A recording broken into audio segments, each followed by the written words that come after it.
back with another unboxing from Vibeworks Guitars. This time we have our VWB 015A bass guitar kit.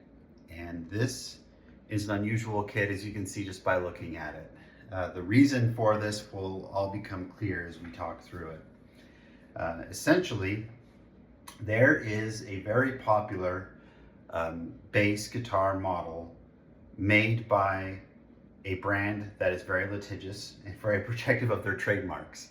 So anything that would infringe on their trademarks in terms of body shape, headstock shape, anything like that, they tend to be very litigious, and we didn't want to go to court. So this model is designed to be any shape you want it to be. However, if you're looking for a bass guitar in that particular shape made by that company, you can see how coy I'm being. This one will accommodate that shape.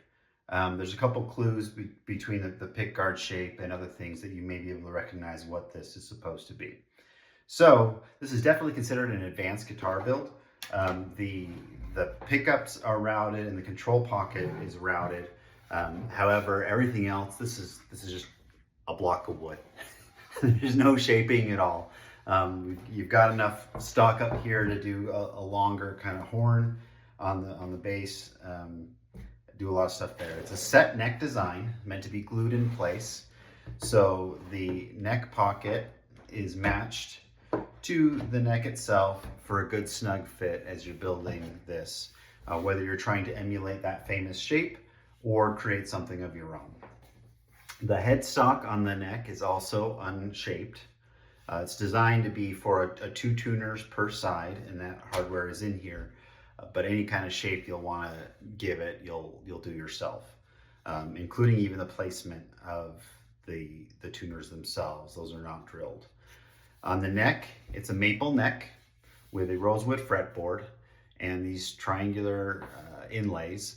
The frets are dressed and leveled, ready to go. And we have a black 42mm nut installed, as well as a dual action truss rod in the neck so that you can control it however you need to and making any adjustments. The body is ash. We looked at that. One note here, this hole, I'll point out because that can be alarming sometimes when you open your guitar kit. That's access for the ground wire. There's the other end of that hole. So you can put a ground wire out and underneath the bridge that would go here. We also have the holes for the 2 pickups placed in here as well. The pickguard is a 3-ply white, black, white pre-cut. There's some shielding tape for the control pots. It's set up for 4 pots, normally 2 volumes, 2 tones, as well as a 3-way switch.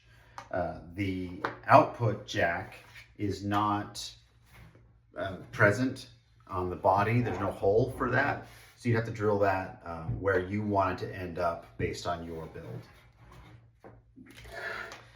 We'll go through the rest of the hardware. You can see how this might come together a bit.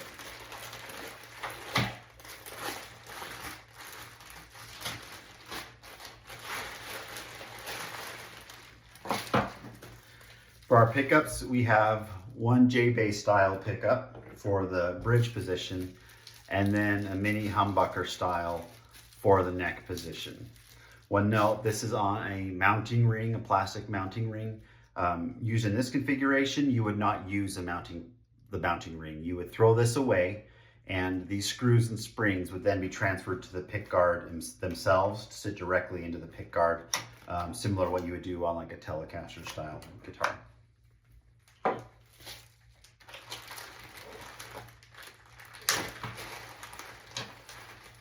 We have the 4 tuners with a clover style tuning key, 2 left, 2 right.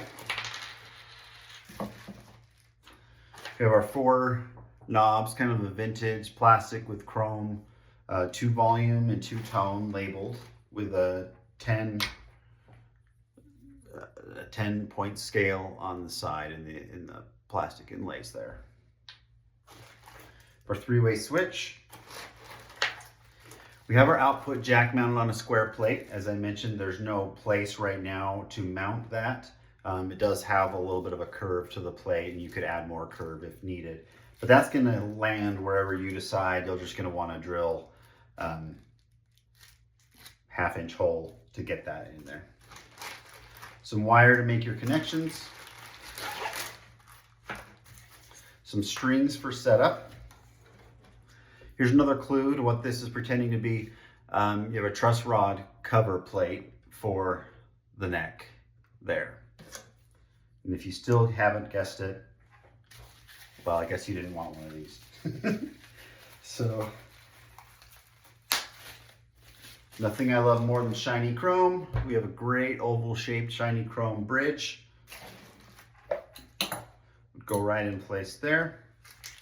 And the bridge cover plate that is designed to go over the top like that. No, it's not. It's designed to go up here, isn't it? You build it how you want to build it. I apologize. We have our output cable, as well as an Allen key for the truss rod and a smaller Allen key for the saddle adjustments. In our little hardware bag here, we have some bushings for our tuners, as well as set screws. We have our 2 tone pots, 2 volume pots, strap knobs, tone capacitors, and washers and nuts for our pots. We have our screws and springs for the bridge pickup. We have our screws for the bridge, our pick guard, and our truss rod cover plate. That's everything that comes in this kit. I would definitely consider this to be an advanced level guitar kit because you are shaping the body. Unless you're a big fan of Utah and you like this shape, you're shaping the body and you're doing all the wiring from scratch. There's nothing pre-wired on this. Along with that, it's a set neck, so that can be a little intimidating if you haven't glued a neck in place. Bolt-on can be a little less intimidating, but for this kit, it is a bolt-on. It is a glued-in set neck, so that can be intimidating as well. So altogether, I would consider this to be an advanced level bass guitar kit. It'll provide you with a great project. It should be a lot of fun to do, and gives you everything you need in order to build it. So again, this is the VWB015A DIY bass guitar kit from Vibeworks Guitars.